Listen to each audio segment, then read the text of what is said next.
आप सभी लोगों का मैं अयोध्या से श्री योगी प्रमोद जी महाराज हार्दिक स्वागत करता हूँ और आप लोगों से एक निवेदन करता हूँ।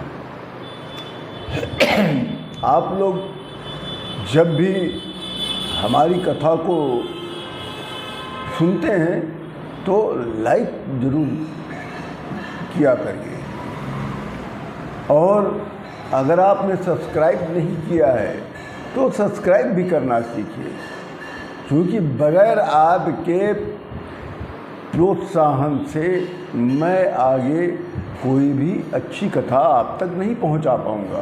क्योंकि आप लोग प्रोत्साहन देते हैं, आप लोग हमारी ऊर्जा हैं, इसका जरूर ध्यान रखिए। आज मैं शिव महापुराण की कथा के क्रम में आप सभी लोगों को मैं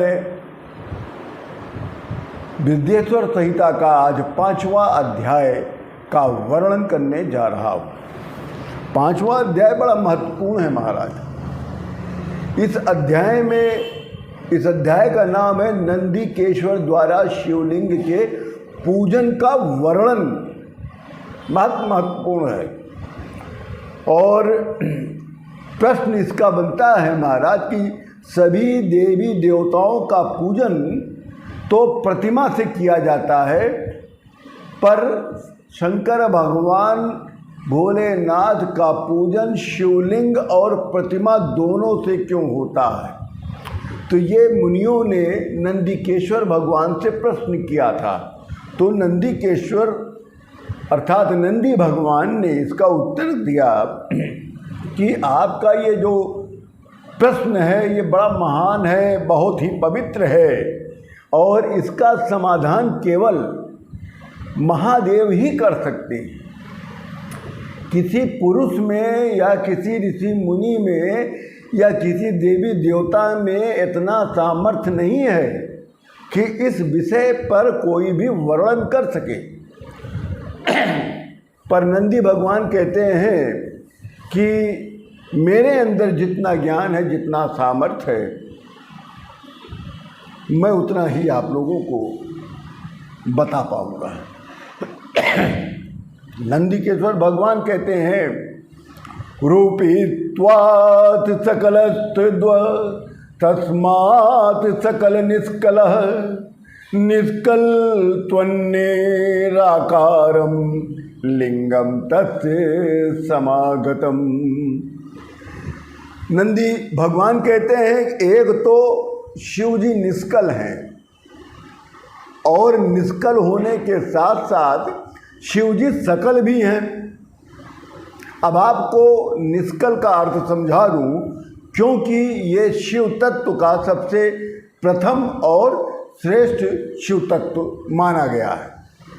निष्कल का अर्थ होता है निर्गुण, अर्थात सृष्टि के आदि में परमात्मा से जो तत्व उत्पन्न हुआ उसे ही वेद को जानने वालों ने शिव संज्ञक तत्व का वर्णन बताया। यच्चादो ही समुत्पन्नम निर्गुणात् परमात्मनः तदेव शिव संज्ञम ही वेद वेदांतिनो विदु। जब परमात्मा ने ब्रह्मांड विष्णु जी और ब्रह्मा जी के साथ समस्त को उत्पन्न किया, जब भगवान शिव जी ने ब्रह्मांड के साथ विष्णु भगवान ब्रह्मा और समस्त को उत्पन्न किया, तब शंकर भगवान सगुण हो गए और सगुण रूप में सदाशिव भगवान को रुद्र के रूप से जाना गया। इसका रहस्य मैं आपको थोड़ा सा समझा दूं। ये नंदी भगवान बता रहे हैं कि शिव जी कारण है,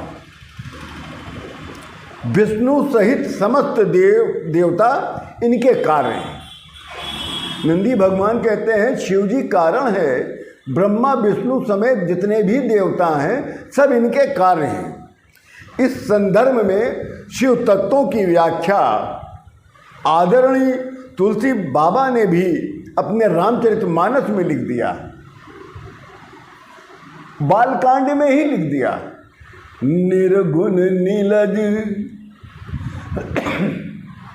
निर्गुण नीलज कुबेस कपाली अकुल अगे दिगंबर ब्याली।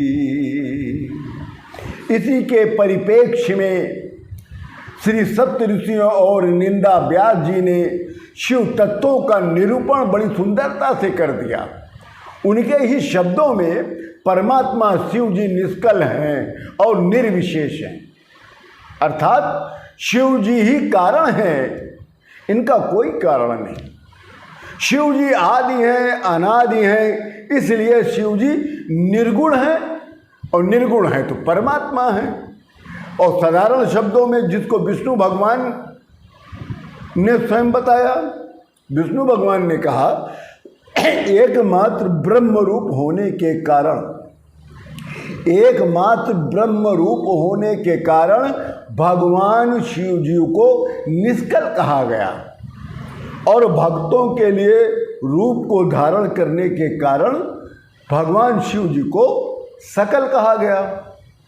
शिव जी निष्कल, निर्गुण, निर्विशेष होने के कारण भगवान शिव की पूजा शिवलिंग के अनुसार की जाती है या शिवलिंग को ही पूजा जाता है।